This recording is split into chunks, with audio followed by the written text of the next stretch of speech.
We're really talking about today is the relationship between the board chair and the executive director. So, Joan Gary, if you ask the question, what is the most telling sign of a healthy nonprofit? It's that relationship. It's not your financial statement, it's not your impact. It's really the relationship that exists between the board and the staff. And just to give some context of how Gregory became a board member of Kids in the Spotlight, as he mentioned, we host an annual Kids Film Awards. It's our version of the Academy Awards for the youth we serve. So that's where we screen the films that they created in the calendar year and give them awards for best actor, best screenplay, best all the things. And Gregory attended our third year Kids Film Awards and reached out and said, I want to get involved. And I'm like, I want you to get involved. Like, this is exciting, right? But at the time, I was actually in grad school studying for an MBA in nonprofit management, because when I started the organization, it was all founders' friends. And the board meetings became more like just social gatherings of ideas of all the things that we could do. But we weren't moving the needle in an impactful way. I felt like I was just the worker bee, like, yeah, we can do that. And I'm running out and implementing and doing all these things.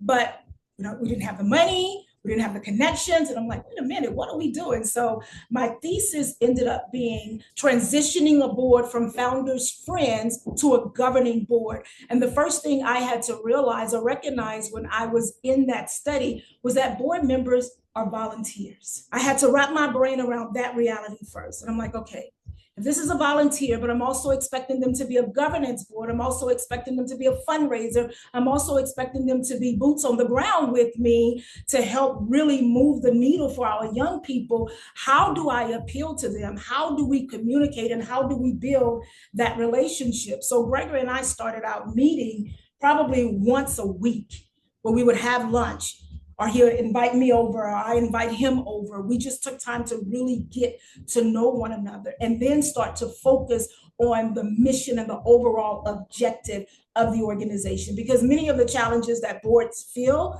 we still feel those. Boards are forever evolving, because as your bylaws state, you can have board members for this time frame or that time frame, and you're constantly bringing on new members on the team and having to get them inundated into the work and the structure. But the one thing that I really appreciated when Gregory came on is really setting those clear expectations of, as a volunteer, how many hours a week can you really give to helping us in this organization?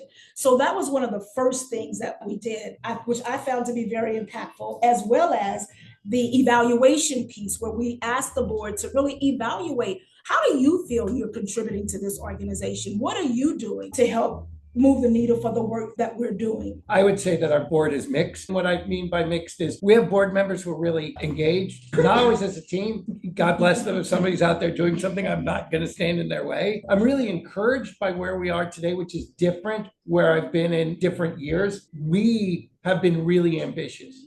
We have a huge problem to solve. We have 40,000 youth who are impacted by the system here. And we think we have a solution for some of them. And we really want to get that out there. So there's a lot of work for us to do. A lot of these things, accountability, succession, and recruitment. I will cry the day I'm not on this board, but I need to transition off. There needs to be an opportunity for somebody else to come in, energize it, and bring their vision. And one of the ways that we look to address this is the slides you have today from a board training that we did earlier this year. Because the goal for us and the hardest thing to do is to get the board engaged, active, and working together. That's what we were really trying to do. And we're in an evolution. We've evolved so many times. We've evolved from friends and family to working board. The plumbing doesn't work. We need a plumber on the board, to moving more towards a governance board and a fundraising board. And there's real challenges in that. We have incredible people who've been on the board for a long time. They don't fit in that role. What if somebody who's passionate has been there and really helped for a long time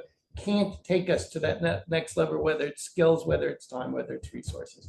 How do we address that? So we're constantly evolving of what our needs are. And we can see the need to evolve much further than our current vision for where the board is. We have an incredible program that does a lot. It's not enough. So we're really ambitious. So we're always going to be evolving until the problem is solved. And the problem is not going to be solved. God bless it if the problem was solved and we could all go home. As we were developing this relationship, we both learned early on that accountability was something that we struggled in terms of holding the board accountable. I know accountability sounds like such a harsh word, but the reality is when you've taken on this role of a board member, you're doing it to help move the mission forward. I then had to shift the mindset of having and recruiting board members as a favor to the organization. And that was a hard switch for me, because if you join the board as a favor to Tige, that's not going to help the young people that we serve. So we changed and switched from joining the board just because you know or like me, or because it's a board that works with a lot of